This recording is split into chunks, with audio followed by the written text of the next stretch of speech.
Ukraine's drone army has really adopted the night as a hunting time, with Russia being used to having better protection during the night, has not adapted to the new threat, with the truck operators having a harder time to see the drones, making them even more unaware of the danger, realizing it when it's too late, causing the vehicle with the supplies often to burn down, letting Ukraine's drone army to wear down Russia's supply chain day as in nighttime, destroying more of Russia's supply and transport vehicles, leaving less for tomorrow.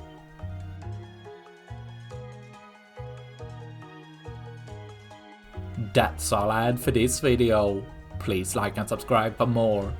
Thanks for watching. Bye.